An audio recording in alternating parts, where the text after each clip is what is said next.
Praise the lord. హల్లెలూయా. దేవుని స్తోత్రం కలుగును గాక. అందరూ బాగున్నారండి? దేవుని వాక్యం చెప్పుకుందాం. ఈరోజు ఎస్తేరులో ఉన్న మంచి లక్షణం గురించి వాక్యం ధ్యానిద్దాం. ఎస్తేరు అనగా ఉదయ నక్షత్రం అని అర్థం. తెలుగు అనువాదంలో యోధా భాషలో ఎస్తేరు అనగా అదస్స అని అర్థం. తెలుగు అనువాదంలో ఎస్తేరు అనగా నక్షత్రం అని అర్థం. ఎస్తేరు జీవితంలో చాలా మంచి లక్షణములు మనం చూడగలుగుతాం. ఇక్కడ ఎస్తేరు గ్రంథంలో షూషాను కోట చాలా ప్రధానమైంది. ఎందుకంటే షూషాను కోట చరిత్ర, షూషాను కోట యొక్క ప్రాధాన్యత చాలా గొప్పదిగా మనం ఈ యొక్క ఎస్తేరు గ్రంథంలో చూస్తాం. ఎందుకంటే షూషాను కోట పరలోకానికి సాదృశ్యంగా ఉంది. మరి షూషాను కోటలో ఉన్న 26 సంస్థానాలకి రాజైన అహస్వేరోసు రాజు మరి యేసుక్రీస్తు వారికి సాదృశ్యంగా ఉన్నట్టుగా మనం చూస్తాం. మరి ఎస్తేరు దేవుని యొక్క సార్వత్రిక సంఘానికి సాదృశ్యంగా ఉంది. మొర్దుకాయ దైవ సేవకునికి సాదృశ్యంగా ఉన్నాడు. హేగే పరిశుద్ధాత్మకు సాదృశ్యంగా ఉంది. మరి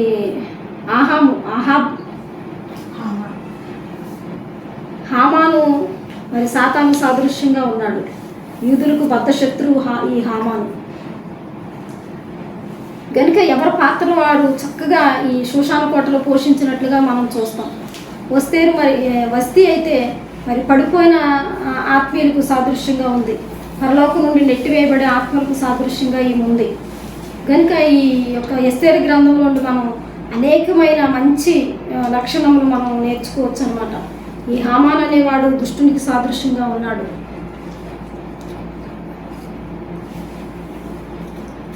ఎస్తేరు స్త్రీ జాతికే గొప్ప ఉన్నత శ్రేణి, దైవభక్తి కలిగిన స్త్రీ, వినయ విధేయతలు కలిగిన స్త్రీ.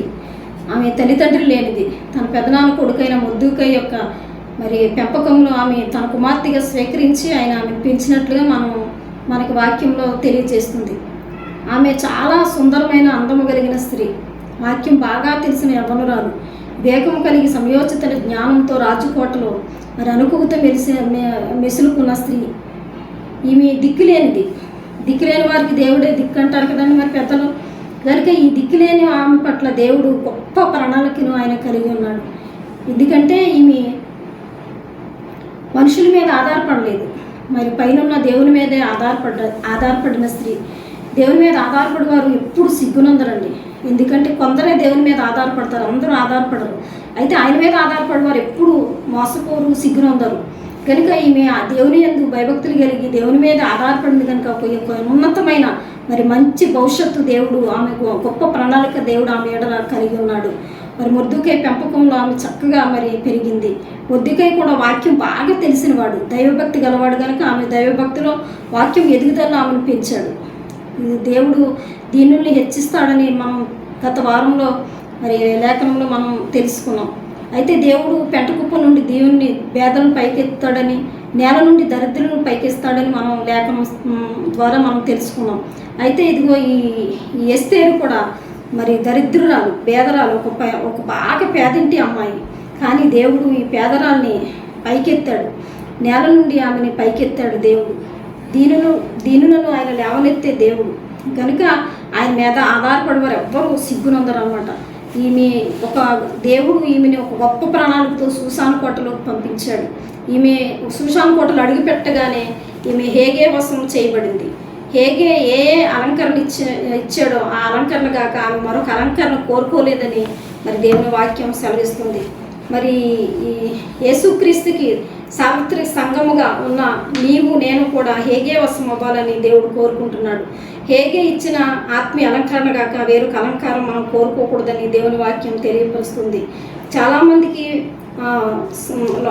పరసంబంధమైన సౌందర్యం కంటే శారీరక సంబంధమైన సౌందర్యం ఉంటుంది, కానీ వారికి పరసంబంధమైన సౌందర్యం ఉండదు, పరసంబంధమైన జ్ఞానం ఉండదు. ఇహలోక సంబంధమైన లౌకిక జ్ఞానం కలిగి జీవిస్తారు, కానీ పరసంబంధమైన జ్ఞానం కలిగి జీవించరు. మరి వివేకం లేని సుందర స్త్రీ పంది ముక్కుకున్న కమ్మి వంటిదని దేవుని లేఖనం సెలవిస్తుంది. మన వస్తిని చూసినట్లయితే వస్తి ఎంతో అందగత్తె, ఆమె బహు సౌందర్యవతి అని కూడా లేఖనం సెలవిస్తుంది. కానీ మరి షూషాను కోటలో గొప్ప విందును దేవుడు ఆ యొక్క అహస్వేరోసు రాజు మరి ఆ గొప్ప విందును ఒక దినమందు ప్రకటించినప్పుడు గనులకేమి అల్పులకేమి గొప్ప విందు చేయాలని ఆయన ఆలోచన కలిగి ఉన్నాడు. అయితే ఆ విందు సమయంలో మరి వస్తీ అయిన తన భార్య అయిన వస్తీ అందసందాలు ఆమె సౌందర్యాన్ని అందరికీ కనపరచాలని ఆయన కోరుకున్నాడు. అయితే ఆమె మరి గర్వించి ఆమె కూడా ఒక విందును ఏర్పాటు చేసుకుని తన చెలికత్తులతో ఆడుతూ పాడుతూ ఉంటూ మరి అహస్వేరోసు రాజు యొక్క మరి ఆయన ఆజ్ఞను తిరస్కరించి మరి ఆమె ఆ సుసాను కోటలో నుంచి గెంటి వేయబడినట్లుగా మనం చూస్తాం. అందుకే వివేకం లేని సుందర స్త్రీ పందిముక్కున్న కమ్మి వంటిదని అందం మోసకరం సౌందర్య వ్యర్థమని మరి వస్తీ గర్వాంధురాలే మరి రాజును తిరస్కరించి అహంకారమైన మనసుతో దేవుడిచ్చిన గొప్ప దివ్యాశీర్వాదాన్ని ఆమె కోల్పోయినట్లుగా సుసాను కోటలో అహంకారమైన మనసుతో ఆమె తిరస్కరింపబడి గెంటి వేయబడినట్లుగా మనం చూస్తాం. కనుక దేవుడు మనకిచ్చిన తలాంతులు బట్టి కానీ అందచందాలను బట్టి కానీ మరి దేవుడు మనకిచ్చిన ఆస్తి ఐశ్వర్యమును బట్టి కానీ మరి దేవుడు మనకిచ్చిన స్థితిగతులను బట్టి వెనుక మనకున్న ఆస్తి ఐశ్వర్యాన్ని బట్టి కానీ అంతను బట్టి కానీ మరి మనకున్న జనాంగాన్ని బట్టి కానీ మనం అతిశయించే వరంగా ఉండకూడదు. కానీ దేవుడు కోరుకున్న దీనత్వాన్ని మనం ధరించుకొని మరి దేవుని యందు మనం భయభక్తులు కలిగి దీనులమై మరి హేగే వశమై మనం తగ్గించుకుని ఉన్నప్పుడు దేవుడు గొప్ప ప్రణాళిక మన ఎడలు కలిగి ఉంటాడు. మనల్ని హెచ్చిస్తాడు, ఆయన మనల్ని ఆశీర్వదిస్తాడు. ఈ యొక్క ఎస్తేరును చూడండి, దేవుడు ఎంతగా హెచ్చించాడో. మరి యూదులకు రాబోయే కీడును గూర్చి దేవునికి ముందుగానే తెలుసు. యూదులకి మరణ సంహారం కలుగుతుందని ప్రభుకు ముందుగానే తెలుసు కనుక మరి ఆ యూదుల్ని మరణ సంహారం నుండి కాపాడటకు దేవుని మరి ఎస్తేరుని సుషాను కోటలో పంపినట్లుగా మరి మనం చూస్తున్నాం. మరి దేవుడు తన దీనులైన వారి ఎడల గొప్ప ప్రణాళిక ఆయన కలిగి ఉంటాడు. మరి తన స్వజాతిని రక్షించుకోవాలన్నా మరి నశించిపోయే ఆత్మల్ని రక్షించాలన్నా ఆయన సేవలో వాడుకోవాలన్నా ఆయన మరి ఆత్మ సౌందర్యం కలిగిన వారినే దేవుడు కోరుకుంటాడు. ఈ ఎస్తేరు చాలా ఆత్మ సౌందర్యం కలిగిన స్త్రీ, వివేకం కలిగిన స్త్రీ, వాక్యం బాగా తెలిసిన స్త్రీ, మరి అనుభూతం మసులుకునే స్త్రీ, తగ్గింపు జీవితం కలిగిన స్త్రీ. ఈమెలో ఇన్ని మంచి లక్షణాలు ఉన్నాయి కనుక యూదుల సంరక్షణ కొరకు ఈమెయితే కరెక్ట్గా సరిపోతుందని దేవుడు సుసాను కోటలో ఆ మెడలో గొప్ప ప్రణాళికతో దేవుడు ఆమెను పంపించినట్లుగా మనం చూస్తాం. ఆమె వెళ్ళగానే హేగే వశం చేయబడింది. హేగే ఇచ్చిన అలంకరణ కాక వేరొక అలంకరణ ఆమె కోరుకోలేదని దేవుడు సెలవిస్తున్నాడు. దేవుని కటాక్షము ఆయన గొప్ప ప్రణాళిక ఆమె మెడలు ఉన్నది కనుక ఎంతోమంది స్త్రీలు వెళ్ళారు ఆ సుసాను కోటలో. మరి 6 మాసములు మరి చక్కగా సౌందర్యం కలిగిన చక్కటి తైలాభిషేకాలతో వారు అలంకరింపబడ్డారు. ఎన్నెన్నో అలంకరణలు వారు కోరుకున్నారు. కానీ ఎస్తీ అయితే చక్కగా ఆత్మ సౌందర్యం కలిగిన స్త్రీగా ఉండి మరి అనుకుతో ఆ హేగే వశమై ఉండి ఆ రాజు ఎదుటికి మరి రాగలిగిన దినం వచ్చినప్పుడు ఆ రాజుకి దేవుడు దయకలుగ చేశాడు. ఎందుకంటే ఆమె రాజుకు రాణి అవటానికి అర్హురాలని దేవుని ప్రణాళికలు ఆమె ముందు ఉంది కనుక, దేవుని దయ ఆమె మీద ఉంది కనుక మరి రాజుకు దేవుడు దయకలుగ చేశాడు. కనుక ఆమె సుషాను కోటలో రాజు ఎదుటికి మరి అహస్వేరోసు రాజు ఎదుటికి సింహాసనం ఎదుటికి వెళ్ళినప్పుడు రాజదండం ఆ వైపు చాపబడింది. ఎస్తేరును చూడగానే అతనికి దయ కలిగిందని దేవుని లేఖనం సెలవిస్తుంది. కనుక దేవుడు ఆమెని రాణిగా మరి అహస్వేరోసు రాజు ఆమెను రాణిగా అంగీకరించాడు. ఆమె సుషాను కోటకి మహారాణి అయిపోయింది. కనుక మరి నీ ఎడల నా ఎడల కూడా దేవుడు గొప్ప ప్రణాళిక కలిగి ఉన్నాడు. మరి సుసాను కోటకి సాదృశ్యమైన ఆ పరలోకానికి మనం కూడా వారసులం కావాలని నశించిపోతున్న మన జాతి కొరకు, నశించిపోతున్న మన రక్త సంబంధాల కొరకు, నశించిపోతున్న ఆత్మల కొరకు మన భారభరితమైన హృదయంతో ప్రార్థించేవారుగా, కన్నీరు విడిచేవారుగా ఉండాలని ప్రభువు మనల్ని కోరుకుంటున్నాడు. అందుకే ఒక గొప్ప ప్రణాళిక కలిగి లోకంలోంచి పాపంలోంచి తన పవిత్ర రక్తంతో కడిగి నన్ను విమోచించుకుని రక్షించుకున్నాడు. వ్యర్థులంగా బ్రతకటానికి కాదు. ఎస్తేరు ఎడల దేవుడు ఎంత బాధ్యత భారం కలిగి ఉన్నాడు. దానంతటిని ఆమె అక్షరాల ఆ సుసాను కోటలో నెరవేర్చినట్లుగా మనం చూస్తాం. మరి కనుక ఆమె మరి దేవుని సార్వత్రిక సంఘానికి ఆమె సాదృశ్యంగా ఉంది. ఆమె యొక్క బాధ్యతను చక్కగా తన సంఘంలో నిర్వర్తించింది. హేగే పరిశుద్ధాత్ముడు ఇచ్చిన అలంకరణే ఆమె కోరుకుంది. మరి యేసుక్రీస్తు వారికి సాదృశ్యమైన అహస్వేరోసు రాజుకి అనుకువతో మరి ఆమె నడుచుకుంది. ఎప్పుడు ఆమెను చూసిన అహస్వేరోసు రాజుకి దయ కలిగేది. ఎందుకంటే ఆత్మీయ అలంకరణ గల వారికి, దీనులైన వారికి, ఆత్మీయతలు ఎదిగే వారి పట్ల దేవుని కటాక్షము దయ ఎప్పుడు వారి పట్ల నిలిచే ఉంటుంది. కనుక వారు సంఘంలో గొప్ప పాత్రను పోషించడానికి అవకాశం ఉంటుంది. దేవుడు ఇలాంటి ఆత్మీయ సౌందర్యవతులనే కోరుకుంటున్నాడు.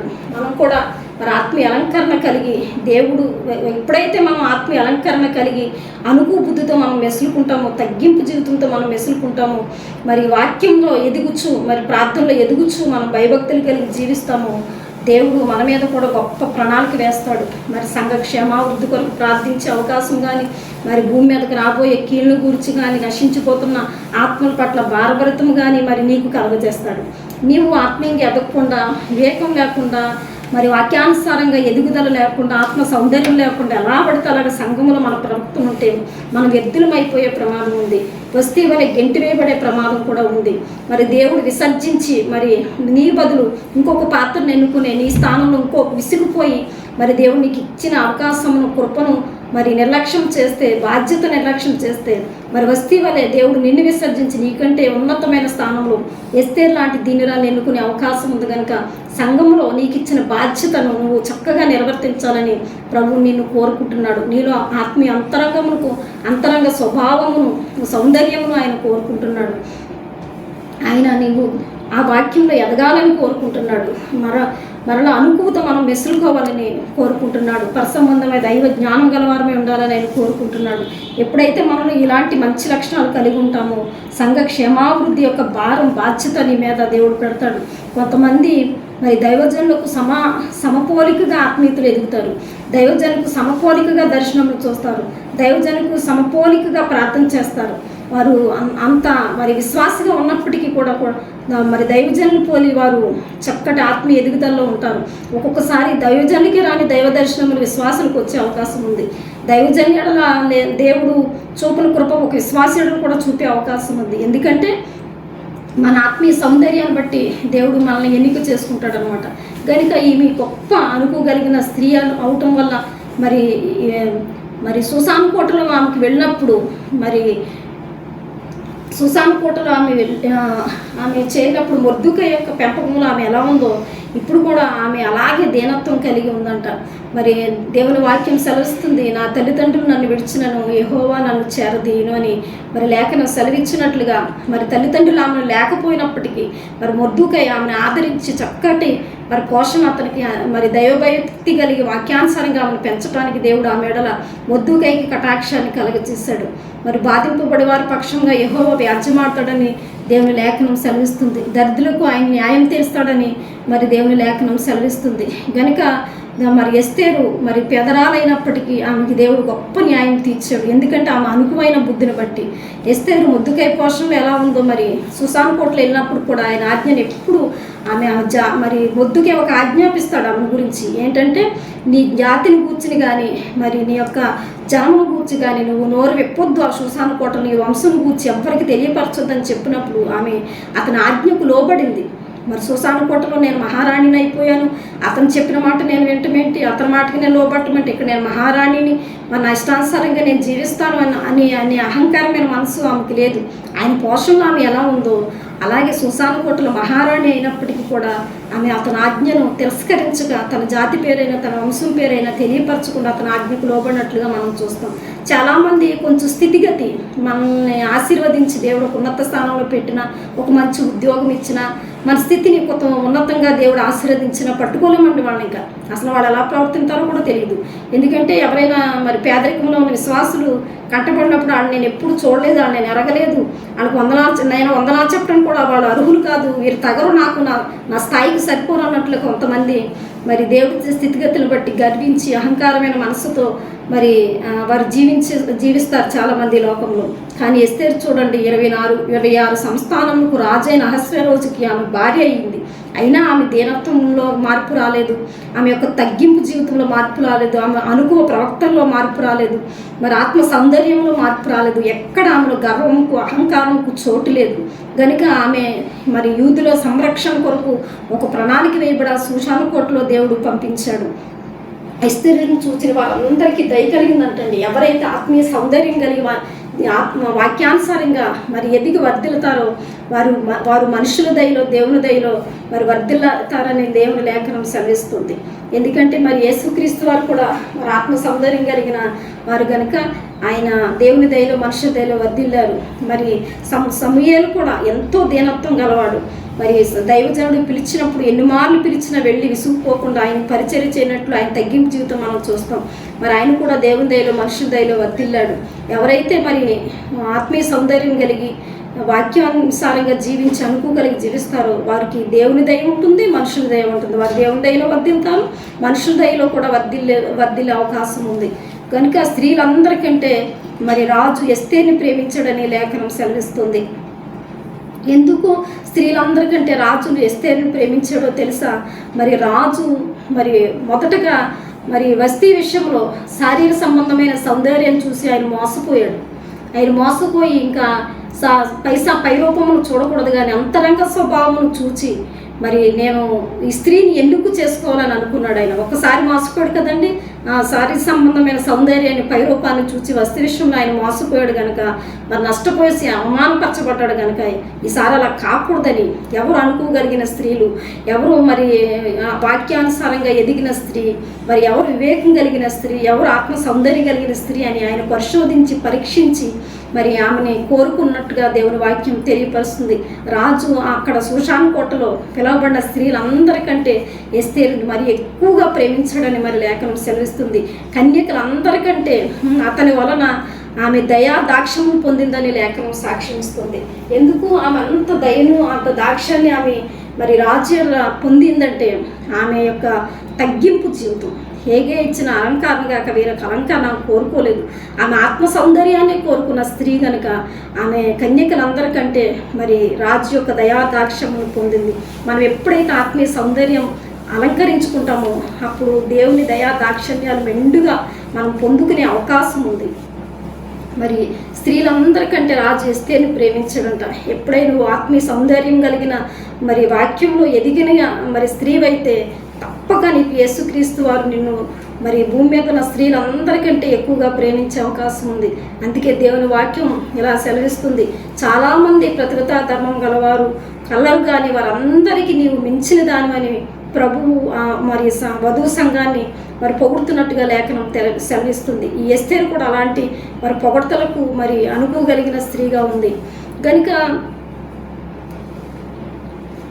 మరి ఎస్తేరులో మనం చూసుకుంటే ఇంకా మంచి లక్షణాలు, మరి తన జాతి తన స్వజనులు మరి నశించిపోతున్నప్పుడు మరి మరి మొర్దెకై వచ్చి చెప్తాడు ఏమనంటే, మరి నీ స్వజనులకి ఇలాగ మరణ సంహారం మరి ఆజ్ఞ జారీ అయ్యింది కనుక మరి వారిని కాపాడుటకు ఇందుకే మరి నీవు ఈ శోషాను కోటలకు వచ్చావేమో, మరి ఇందు నిమిత్తమే దేవుడు నిన్ను ఇక్కడికి పంపించాడేమో ఒకసారి గ్రహించుకో. నీవు ఈ సమయమందు మౌనంగా ఉంటే మరి మారు సహాయమును రక్షణను వేరొక చోట నుండి వస్తుందని మరి మొర్దెకై సెలవిస్తున్నట్టు మరి దేవుని వాక్యం సెలవిస్తుంది. కనుక శోషాను కోటలోకి నేను మహారాణి అయ్యాను. మరి మరణ సంహారం జారీ అయినప్పుడు ఎస్తేరుకి మరి మొర్దెకై తెలియపరుస్తాడు అనమాట. మరి నీ స్వజనులు నశించిపోతున్నారు, మరి వారి నిమిత్తము మరి రాజును వేడుకోమని ఆమెకి కౌరు పంపించినప్పుడు ఆమె ఏమంటుందంటే, నేటికి 30 దినముల నుండి రాజు యొద్దకు ప్రవేశించుటకు నేను పిలవబడలేదని చెప్పమని వారు ఎస్తేరు యొక్క మాటలు మొర్దెకైకి తెలుపుగా, మొర్దెకై ఎస్తేరుతో ఇట్లు ప్రత్యుత్తరం ఇచ్చి, రాజనగర్లో ఉన్నంత మాత్రం చేత యూదులందరికంటే నీవు తప్పించుకొందునని నీ మనసులో తలంచుకొనవద్దు. నీవు ఈ సమయం ముందు ఏమీ మాట్లాడక మౌనంగా ఉన్న ఎడల యూదులకు సహాయమును విడుదలయ్యి మరి ఒక దిక్కు నుండి వచ్చును కానీ నీవు నీ తండ్రి ఇంటి వారు నశించుదురు. నీవు ఈ సమయమును బట్టి రాజ్యంలోకి వచ్చితివేమో ఆలోచించుకోమని మరి మొర్దెకై చెప్పాడు. మొర్దెకై మరి గొప్ప రోషం కలిగిన దైవజనుడండి. ఎందుకంటే ఆయనకి రోషం, తన స్వజనులను ఎవరైనా దూషించినా, తన జాతిని ఎవరైనా విమర్శించినా, తన జాతిని ఎవరైనా తక్కువ చేసి మాట్లాడిన ఆయన ఊరుకోడు అనమాట. అంత రోషం గలవాడు. అందుకే హామానుకు నమస్కరించటం, ఒక అన్యుడైన హామానుకి మరి రాజుకి మరి మంత్రి అయినప్పటికీ కూడా మరి శోషాను కోటలో అతనికి ఒక అధికారం ఉన్నప్పటికీ కూడా అతనికి వందనాలు చెప్పడానికి కానీ నమస్కరించడానికి కానీ మరి అతను ఒప్పుకోలేదు. ఎందుకంటే అతను యూదుడు, జీవగల దేవుని పిల్లలవారు. మరి కనుక వారు ఒక అన్యజనికి నేను నమస్కారం చేయటం అని ఒక గొప్ప రోషంతో మరి దుష్టుడైన హామానికి వందనాలు చెప్పక ఉండటం మనం చూస్తున్నాం. మరి యూదులకు గొప్ప మరణ సంహారం మరి ఆజ్ఞ జారీ అయినప్పుడు మరి ఎస్తేరుకు కౌరు పంపించాడు. మరి సమయమందు నువ్వు మౌనంగా ఉండొద్దు, నువ్వు ఇందు నిమిత్తమే శోషాను కోటలోకి మరి ప్రవేశించాడేమో దేవుడు. మరి నువ్వు ఈ సమయమందు నువ్వు మౌనంగా ఉంటే మరి యూదులకు సహాయమును విడుదలయు మరొక దిక్కు నుండి వస్తుంది కనుక నీవు నీ తండ్రి ఇంటి వారు నశించిపోతారని ఆలోచించుకోమని ఆమెకి ఒక ఆజ్ఞ ఆమెని హెచ్చరించినట్లుగా మనం ఇక్కడ చూస్తాం. కనుక ఆమెకి ఎటువంటి హృదయ గర్వం కానీ, తన జాతి అంటే నిర్లక్ష్యం కానీ, మరి తన జాతి నశించిపోయే నేను మాత్రం శ్మశాన కోటలో క్షేమంగా ఉన్నామనే స్వభావం ఎస్తేరులో లేదు. కానీ ఆమెలో ఒక దైవ రోషాన్ని ఆయన రేకెత్తించాలని, ఒక దైవ రోషాగ్ని ఆమెలో రేపాలని, తన స్వజనుల రక్షణ కొరకు ఆమె కూడా ఒక భారమైన బాధ్యత కలిగిన స్త్రీగా ఉండాలని మరి మొర్దెకై ఆమె హెచ్చరించినట్లుగా మనం చూస్తాం. అయితే ఎస్తేరు చూడండి, మరి ఆమె ఏమని సెలవిచ్చిందంటే, మరి మొర్దెకైకి ఇలాగని సెలవిస్తుంది. అప్పుడు ఎస్తేరు మొర్దెకైతో మళ్ళా ఇట్లా, నీవు పోయి శూషాన కోటనందు కనబడిన యూదులందరినీ సమాజ మందిరముకు సమకూర్చి నా నిమిత్తం ఉపవాసం ఉండు 3 దినములు అన్నపానము చేయకుండుడి. నేనును నా పనికెత్తులు కూడా ఉపవాసం ఉందుము. ప్రవేశించుట న్యాయ వ్యతిరేకముగా ఉన్నాను. నేను రాజునొద్దకు ప్రవేశించుదును. నేను నశించదును. అటువలనే మొర్దెకై బయలుదేరి మరి నేను ఇక్కడ చూడండి, ఎస్తేరు ఎంత చక్కటి మాటలు మొర్దెకైకి మరి సెలవిచ్చిందో. మరి నీవు పోయి శూషాను కోటలో ఉన్న యూదులందరినీ వారు చెరపట్టబడ్డారండి. అక్కడ చెరగా వచ్చారు యూదులు. కానీ ఆ శూషాను కోటలో ఉన్న యూదులందరినీ సమాజ మందిరం సమకూర్చమంటుంది. అంటే దేవుని మందిరంలో సమకూర్చి నా నిమిత్తము 3 దినములు అన్నపానములు మాని మరి ఉపవాసం ఉండమని నువ్వు చెప్పు. నేను నా పనికెత్తులు కూడా ఇక్కడ ఉపవాసం ఉంటాను. మరి రాజ్యతుడికి వెళ్ళుట న్యాయ వ్యతిరేకమైనప్పటికీ నేను ప్రాణానికి తెగించి నా స్వజనుల రక్షణ కొరకు నేను వెళ్తానని ఆమెకి ఉత్తరం ఇచ్చినట్లుగా మనం చూస్తాం. మరి తన స్వజనుల ఎడల ఎంత తెగింపు కలిగి, తన స్వజనుల రక్షణ కొరకు ఎంత బాధ్యత కలిగి, భారం కలిగి మరి జీవిస్తుందో మనం తెలుసుకోవాలి. ఎందుకంటే మొర్దెకై మాట ఎప్పుడు ఆమె తిరస్కరించలేదు. ఆమెకి పినతండ్రి కొడుకైనప్పటికీ కూడా మరి తన పెంపకంలో ఎలా ఉందో, అతను ఆజ్ఞాపించిన ప్రతి విషయంలో కూడా ఈ యొక్క ఎస్తేరు ఇలాగే ఉంది. కనుక మరి అలాగే మొర్దెకై వెళ్ళి యూదులను 3 దినములు ఉపవాసం ప్రకటించాడు. ఈమె చెలికెత్తులు ఉపవాసం ఉన్నారు.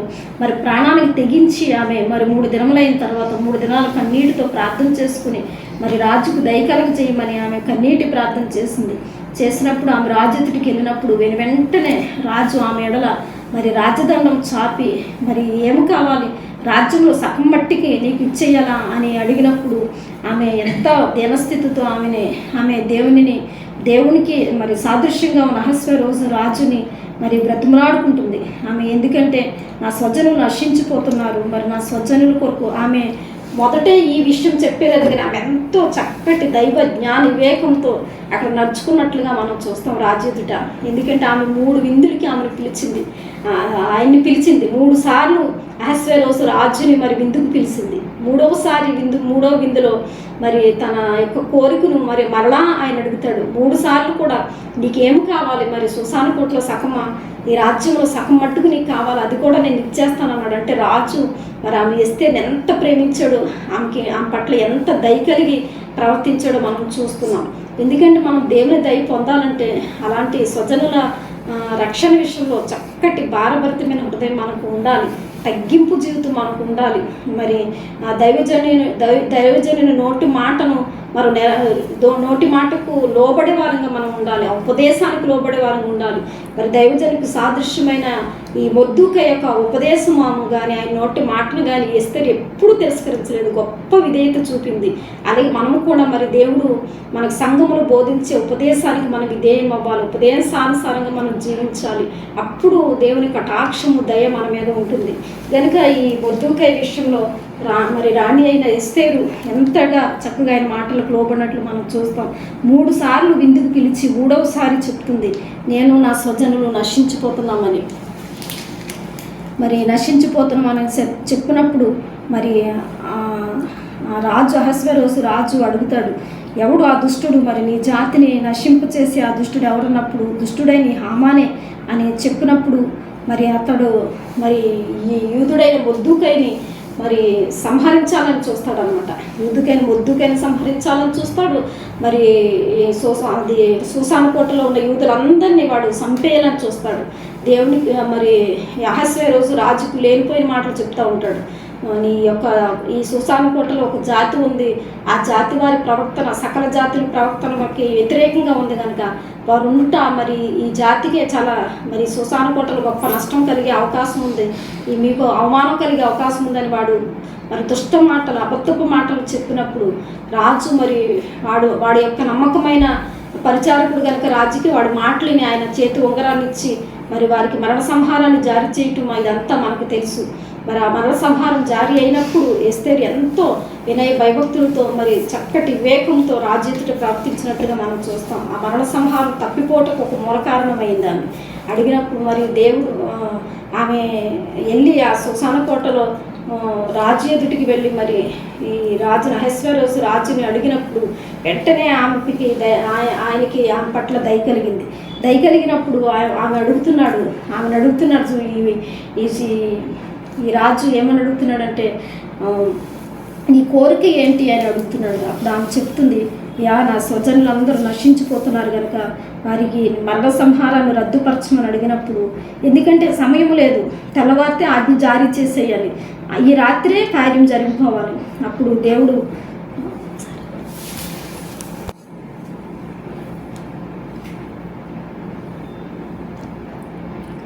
అయితే దేవుని వాక్యం ఇలా సెలవిస్తుంది. అందుకు రాజైన అహశ్వేరోషు ఈ కార్యం చేయుటకు తన మనసు దృఢపరుచుకున్నవాడు ఎవడు, వాడేడి అని రాణియగు ఎస్తేరును అడుగుగా, ఎస్తేరు మా విరోధియగు ఆ పగవాడు దుష్టుడైన ఈ హామానే అని రాజుతో సెలవిస్తుంది.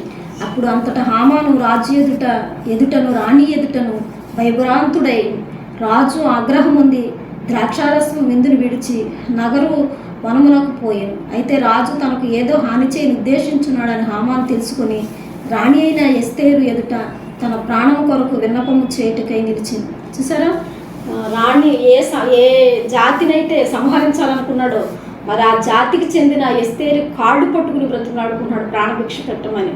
కనుక దేవుడు మన విరోధులందరినీ, మన శత్రువులందరూ మన పాదములు ఎదుంచుతాడని లేఖనం సెలవిస్తుంది.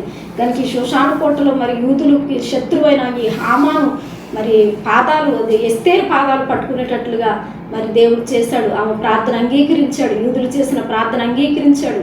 మరి తెల్లవారేసరికి మరి సంహారం జరిగిపోవాలి, కానీ దాన్ని ఒక్క రాత్రిలోనే తలకిందులు చేసేసాడు. చూసావు, తన స్వజనుల ఎడల ఎంత గొప్ప బాధ్యత భారం కలిగి ఆమె ప్రార్థించిందో. మరి నీ స్వజనుల కొరకు నువ్వు ప్రార్థిస్తున్న వారిని స్వజనులు నశించిపోతుంటే నీకు భారం ఉందా? మరి వారి కొరకు ఉపవాసం కన్నీరు విడిచి మరి ప్రార్థిస్తున్నావా? వారి మరణ సంహారం ఎప్పుడో, మరి వారిని ఇచ్చిన నరకాగ్నికి వెళ్ళిపోయే సమయం ఎప్పుడు అని భయపడుతున్నావా? మరి ఇలాంటి బాధ్యత మనకు ఉండాలని ప్రభు మనలో కోరుకుంటున్నాడు.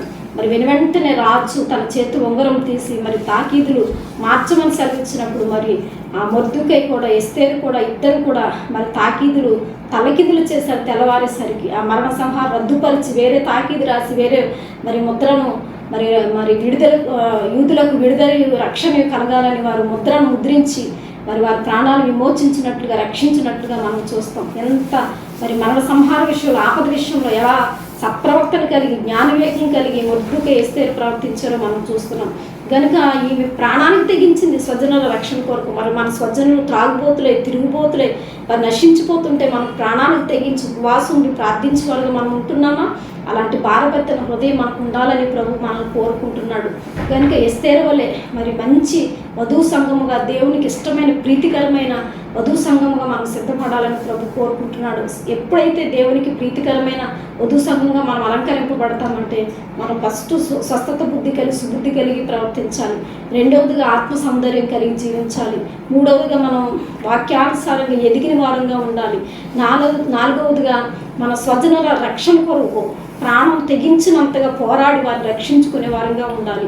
అప్పుడు మనం దేవునికి ఇష్టమైన వధువు సంఘంగా సిద్ధపడటానికి అవకాశం ఉంది. అప్పుడు దేవుని దయ కటాక్షం అనే రాజ్యదండం మన పట్ల చాపబడుతుంది. కనుక అప్పుడు మన స్వజనులను మనం రక్షించుకోగలం. కనుక ఇలాంటి సత్ప్రవర్తన కలిగి జీవించాలని, ఇలాంటి సత్ప్రవర్తన కలిగి మనల్ని దేవుడు ఏర్పాటు చేసుకున్నాడని మనం గ్రహించాలి. మనం వ్యర్థులంగా బ్రతకూడదు. మరి సేవా భారం లేకుండా, ఆత్మల భారం లేకుండా నశించిపోతున్న ఆత్మల పట్ల మరి భారభరితమైన హృదయం లేని వారంగా మనం ఉండకూడదు. మనం మాత్రమే పరలోకంలో ప్రవేశించకూడదు. వట్టి చేతులతో మనం పరలోకానికి వెళ్ళకూడదు. కొన్ని ఆత్మలైనా మనతో పాటు తీసుకుని వెళ్ళాలి. నశించిపోతున్న కొంతమందినైనా మరి మనం రక్షించే వారుగా, మనం భారభర్తమైన హృదయం కలిగి ఎస్తేరు వారి కన్నీటి ప్రార్థించే వారుగా మనం ఉండాలి. రాజు ఎదుటికి వెళ్ళినప్పుడు, ఆ పరలోకంలోకి దేవుని సింహాసనం ఎదుటికి వెళ్ళినప్పుడు రాజధానిలో నీ వైపు చాపపడాలి. నా కుమార్తె మరి నా కుమార్తెగా, మరి తన భార్యగా దేవుడు నిన్ను స్వీకరించేంత సత్ప్రవర్తన నీలో కలిగి జీవించాలి. ఎప్పుడు దేవుడు నిన్ను సొంత భార్యగా స్వీకరించాడో తెలుసా? కొన్ని ఆత్మలైనా తీసుకుని నువ్వు దేవుని ఎదుటికి వెళ్ళి నిలబడాలి. మరి ఉట్టి చేతులు తెత్తి నిలబడితే ఆయన సొంత భార్యగా నిన్ను అంగీకరించడు. ఎందుకంటే తెలుసా, అలాంటి నశించిపోతున్న ఆత్మ కొందరైనా రక్షిస్తాడని దేవుడు నిన్ను విమోచించుకున్నాడు. మొదటగా నిన్ను ఏర్పాటు చేసుకున్నాడు నీ ఇంట్లో. మరి నువ్వు ఒక్కదానివే రక్షింపబడి మరి నీ ఇంట్లో నీ స్వజనుల రక్షణ కొరకు కన్నీరు విడవకుండా, భారం లేకుండా జీవిస్తే దేవుడు నిన్ను తన సొంత భార్యగా అంగీకరించలేడు. కనుక మనం ఆయనకు సొంత ప్రియమైన పెళ్లి భార్యలుగా మనం ఉండాలంటే స్వజనుల రక్షణ కొరకు మనం కన్నీరు విడిచి ప్రార్థించి విజ్ఞాపం చేయవారుగా మనం ఉండాలి. ఒక సంఘటన జరిగింది ఒక ఊళ్ళో. ఎందుకంటే అక్కడ ఒక దైవజనుడు ఉన్నాడు. ఆ దైవజనుడి దగ్గర ఆ పక్కింటి యవ్వనుడు ఎప్పుడు పరిచయం చేస్తూ నమ్మకంగా పాస్టర్ గారికి బజార్కి వెళ్ళి ఏదైనా తీసుకురావాలన్నా, ఏదన్నా కొని పట్టి రావాలన్నా, పరిచయం చేయాలన్నా, మందిరం ఓడవాలన్నా, ఫర్నిచర్ అంతా చక్కగా వెయ్యాలన్నా, చర్చిలు అన్నీ పెట్టాలన్నీ సహకరించేవాడు. కానీ ఆ బిడ్డ ప్రార్థనకి రాడు. ప్రార్థన సమయంలో మాత్రం పాస్టర్ గారి కంటికి కనపడ్డా అనమాట. ఎక్కడెక్కడో తిరుగుతూ ఉంటాడు, ఎక్కడో ఆయనకి స్నేహితులు ఉన్నారు. అయితే పాస్టర్ గారు అనే ఒక గౌరవంతో ఆయనకి సహకరించేవాడు అన్ని విషయాల్లో. ఒకసారి పాస్టర్ గారు తన ప్రవక్తన గ్రహించారు. చర్చిలోకి వస్తున్నాడు, చక్కగా పరిచయం చేస్తున్నాడు ఈ బిడ్డ, కానీ వాక్యం టయానికి చర్చిలో ఉండటం లేదు, ప్రార్థన టయానికి చర్చికి రావడం లేదు. ఎందుకో ఈ బిడ్డనే ఒకసారి కనుక్కోవాలని ఒకసారి పాస్టర్ గారు కలిసి, బాబు నువ్వు ప్రార్థనకి ఎందుకు రావట్లేదమ్మా, ఎంత చక్కగా పరిచయం చేస్తున్నావు, దేని పనుల్లో పాల్గొంటున్నావు, మరి నువ్వు రక్షింపబడాలి కదా నాయన, నువ్వు మందిరంలోకి రా, దేవుని వాక్యం మీద మారు మనసు పొందు, రక్షింపబడు, మరి నీవు నిత్య జీవానికి వారసుడు అవ్వాలి, ఎంత చక్కగా పరిచయం చేస్తున్నావు, ఎవరి బిడ్డ దేవుడిని దీవిస్తాడని పలుమార్లు పాస్టర్ గారు చెప్పినప్పుడు, ఏంటి పాస్టర్ గారు ఇప్పుడు రక్షణ ఏంటండి, నాది గొప్ప యవ్వన జీవితం అండి, లోకంలో బోల్డ్ నేను అనుభవించాలండి, ఇప్పుడు రక్షణ ఇప్పుడు మారు మనసు అంటారేంటండి, దానికి ఒక సమయం ఉందలేండి, ఇప్పుడు యవ్వన జీవితం ఎంజాయ్ చేయాలండి అనుకుంటూ వచ్చేవాడు. ఇంకా పాస్టర్ గారు పదే పదే రక్షింపడు, మారు మనసు పొందు, మరి వాక్యం విను, మందిరానికి రా అని శోధిస్తున్నారని ఆయన ఎక్కడైనా కనపడితే మరి దారి తప్పి అటు ఇటు వెళ్ళిపోతూ ఉండేవాడు. పాస్టర్ గారు ఈ రోడ్లోకి వస్తుంటే ఇంకో రోడ్లోకి మారిపోయి వెళ్ళిపోతూ ఉండేవాడు.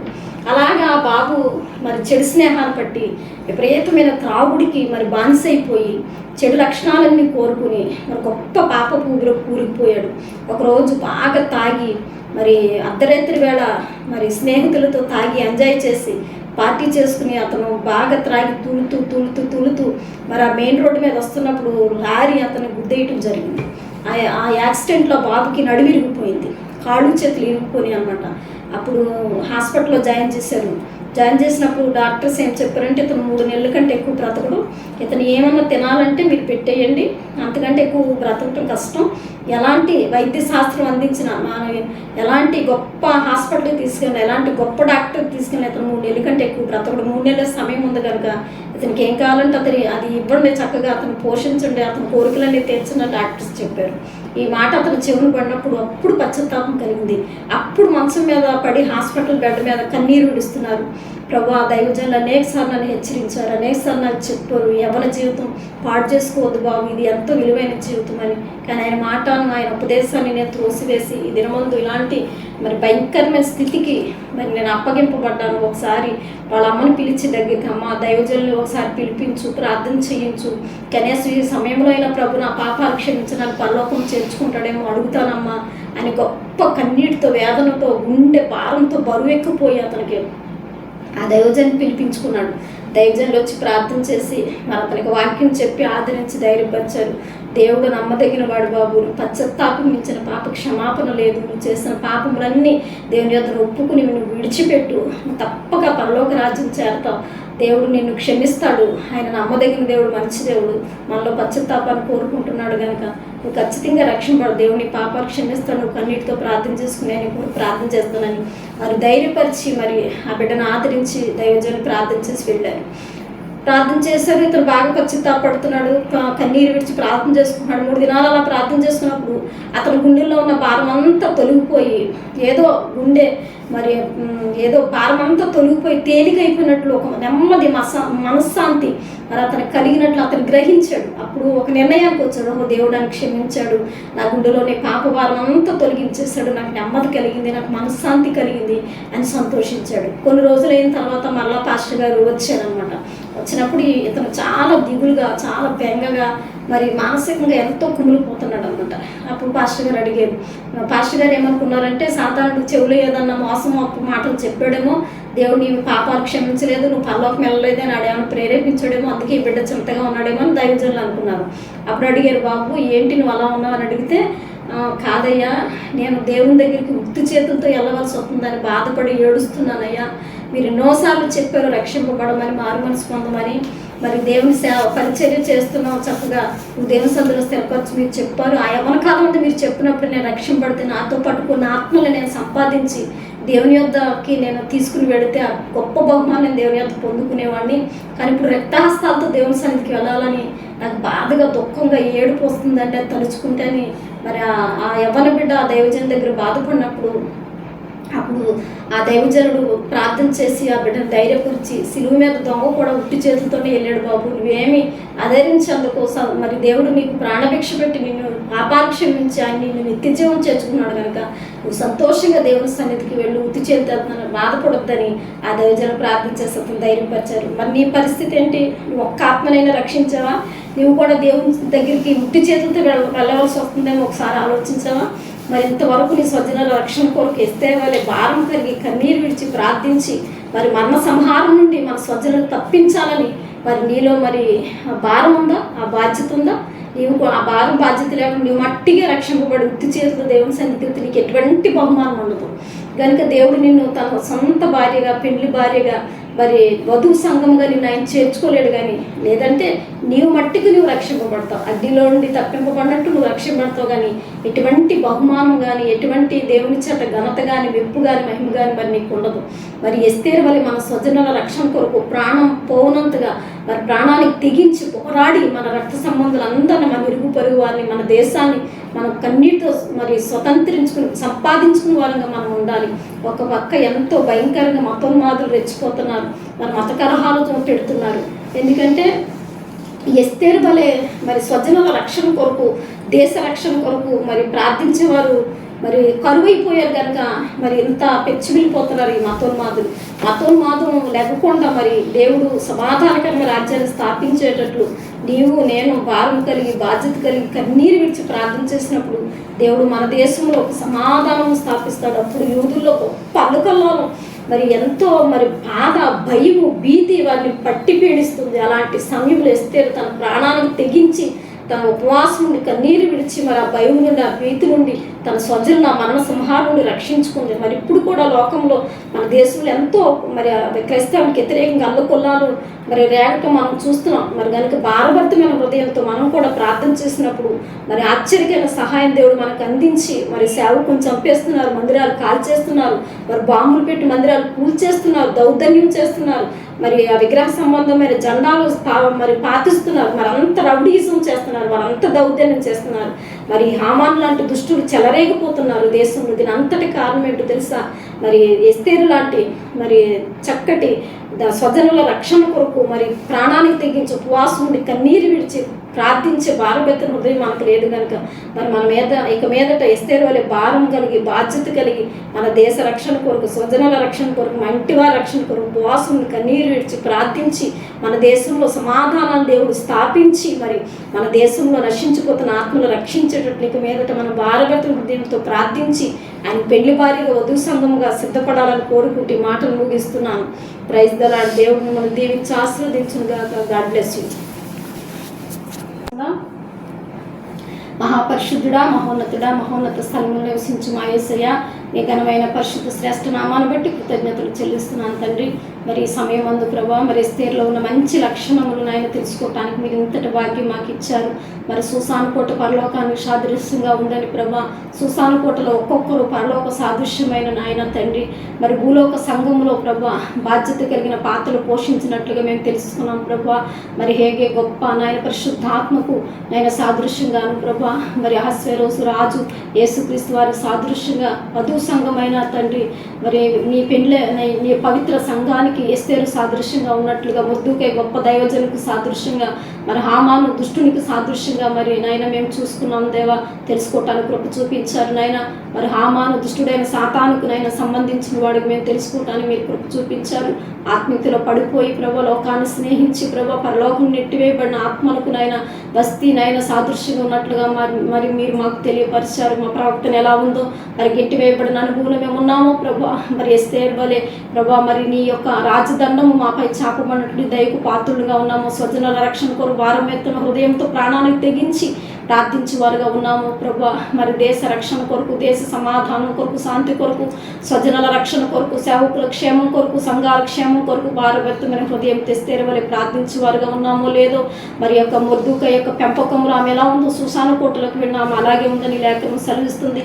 మీ ఎంతగా ఆత్మీయంగా ఎదిగినప్పటికీ నాయన దైవ సేవకుల మాటకు విధేయత చూపాలని, మరి దైవ సేవకుడు నాయన మొర్దెకై సాదృశ్యం ఉన్నాడని వారి మాటలకు మేము ఎప్పుడు విధేయత చూపు, ఉపదేశములు మేము కట్టబడి నాటబడి ఉపదేశానుసారంగా మేము జీవించినప్పుడు మీకు ప్రియమైన పెండ్లి భార్యగా అలంకరింపబడే అవకాశం ఉన్నది ప్రభావ. మీరు మాతో మాట్లాడారు దేవా. మీకు స్తోత్రం చెల్లిస్తున్నాను. స్వజనుల రక్షణ కొరకు నాయన ప్రాణాలకు తెగించి రాది ఎదుటికి వెళ్ళింది నాయన. ఆమె 3 విందులకు పిలిచింది నాయన. 3 సార్లు నాయన బ్రతిమలాడుతుంది తండ్రి. మీ స్తోత్రాలు. 3వసారి తన స్వజనులకు జరిగిన అన్యాయం గురించి చెప్పినప్పుడు నాయన ఆమె చూపించిన ప్రేమ, ఆమె చూపించిన ఆతిథ్యాన్ని బట్టి ప్రభా మరి రాజుకు నాయన యేసయ్యకు సాదృశ్యం అహస్వేరోసు రాజుకు గొప్ప దయ కలిగింది ఎస్తేరుకున్న తండ్రి. మరి ఆమె యొక్క కోరుకు నాయన సిద్ధింపచేసి తన స్వజనులకు ప్రభా మరణ సంహారాన్ని ప్రభా దూరపరిచి నాయన వారిని రక్షించుకున్నట్లుగా మరి లేఖనం సెలవిస్తుంది. ఇలాంటి మంచి వాక్యం ప్రభా ఎస్తేరులో ఉన్న మంచి లక్షణాల గురించి మేము తెలుసుకోవటానికి మీకు కృపనిచ్చారు. మరి అందము కలిగిన స్త్రీ, ఆమె అనుకోగలిగిన స్త్రీ, ఆమె ఆత్మ సౌందర్యం కలిగిన స్త్రీ ప్రభా. పరశుసాను కోటలో గొప్ప జ్ఞాన వివేకంతో మెసులుకున్న స్త్రీగా ప్రభా, స్త్రీ జాతికే ప్రభా ఆమె ఎంత ఔన్నత్యం కలిగిన స్త్రీగా ప్రభా మేము తెలుసుకున్నాం. ఇలాంటి మంచి లక్షణములు వధు సంఘమైన మాలో ఉండుటకు, మా స్వజన రక్షణ కొరకు మేము భారభర్తలు హృదయంతో ప్రార్థించే వారు ఉండుటకు నాయన ఎస్తేరు గ్రంథంలో ఉన్న గొప్ప అనుభవాలు మేము నేర్చుకుని వాక్యానుసారంగా జీవించడానికి కృపదయచేయమని ప్రార్థిస్తున్నాను. ఇలా యొక్క మధ్యకాల సమయంలో ప్రభు ఎంతమంది బిడ్డలు మరి తండ్రి బాధలతో, సమస్యలతో నాయన రోగాలతో, దుఃఖంతో బాధపడుతున్నారు ప్రభా. మరి నాయన జయించలేని శోధనలు, జయించలేని సమస్యలు వారిని వెంటాడుతుంటే ప్రభా బిడ్డలకు దయ చూపించండి, విడుదల కలగచేయండి ప్రభా. మీ కరుణా కటాక్షం వారి ఎడలు చూపించి కష్టాల్లో, కన్నీలో, ఉపద్రవాలు, నిందలు, అవమానాలు నలిగిపోతున్న ప్రతి బిడ్డకు విడుదల ప్రసాదించి ప్రతి ఆత్మకు రక్షణ, మారు మనసు అనుగ్రహించి ప్రభా మీ రాజ్యానికి రాకడికి మమ్మల్ని అందరినీ సిద్ధమని ప్రార్థిస్తూ ప్రభా మీ దయగల స్థానికి అప్పగిస్తూ ఈ మాటలు మీ బిడ్డలు తెలియపరచుటకు నాకు ఇచ్చిన గొప్ప భాగ్యాన్ని బట్టి నాయన కృతజ్ఞతలు చెల్లిస్తూ వాక్యమైన నన్ను మమ్మల్ని అందరినీ కూడా నిత్య రాజ్యానికి వాసులుగా చేసి ఈ గాలితో ఉండే భాగ్యం కొరకు సిద్ధపరచమని ప్రార్థిస్తూ యేసు పరిశుద్ధ నామమున అడిగి వేడుకున్నాం పరలోకపు తండ్రి. ఆమేన్. ఆమేన్.